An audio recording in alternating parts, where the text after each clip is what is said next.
What's your overall thought process heading into this first full squad practice of 2019? Yeah, I like where we're at right now. I think the team has done a really good job of establishing a high standard of excellence in how they do everything around here. Really have stayed focused on improvement on a daily basis. You know, they've done a good job of staying committed to that. I think they've earned a lot of each other's respect of being dependable and reliable in terms of the attitude that they brought to the field during the fall. And it seems like they're all on top of what they need to do to be the best versions of themselves as players and teams. So we're really positive. We've got a lot to accomplish here over the next few weeks, and really the key is to take it one day at a time. And you know, we feel pretty good about where we're at right now, but we have a lot of work to do as far as getting things accomplished. What can you say about the youth? We're excited about it. You know, it's almost been like a reset button in some regard. This is the biggest class, you know, that we've had come in. A lot of them were recruited off of, you know, the early success that we had when we first got here, and we'll have an opportunity to contribute to this team. And so it's an exciting blend where, you know, you have some really good players that are returning, that have had a lot of experience. At the same time, you know, a lot of those younger players are going to contribute immediately, and you know, will be staples of the program for the next few years. And so, so far, all positive with those guys. Is it possible to integrate this many new players and also have a winning team?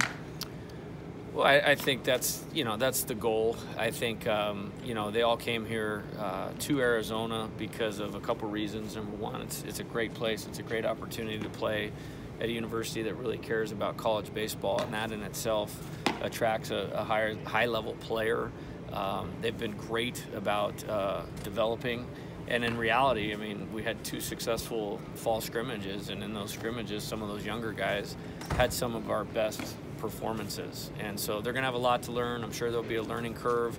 It won't always be smooth sailing, but the expectation is, and they know that they'll be ready to play. And I mentioned what a lot of our players have done has shown an ability to be dependable on how they show up to the field on a daily basis, including those young guys. So, you know, the expectation is that they'll improve and be in the right mindset to help our team be successful.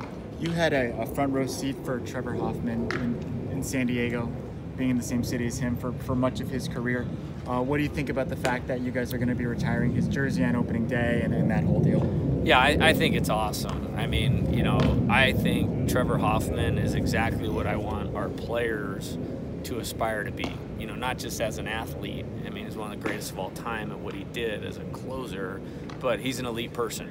And having an opportunity to see him really during the height of his career, really when I was in college playing baseball in San Diego, was pretty special. And you know, I got a chance to meet him when I was playing in college and hear how he went about his craft and the preparation and his routine and all of those types of things. You know, it's not a surprise that he achieved at the level that he did. And so it's an honor to be associated with a program like this, and when you can point to, hey, this guy was arguably the greatest of all time at what he did in baseball, and he came from the University of Arizona. It's pretty awesome.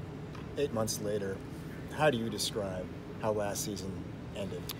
You know, honestly, I haven't thought a whole lot about it once that was done and over with. I mean, really that day, we really went to work on this deal. You know, we had to, you know, lay things out for the draft. I mean, a lot of these guys were high-profile players in terms of the recruits.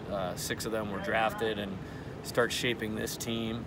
You know, we were fortunate with a couple guys, Randy LeBeau, you know, getting him back, Avery Weems getting them back. So really, you know, there was a lot of pain associated with that day, but, you know, there's only one way to respond to that, and that's to get moving forward and take some of the lessons that you learned and apply it to make what we feel like is a very good process of developing a team a little bit better. And our team and our coaches have really done a good job of that so far. What are some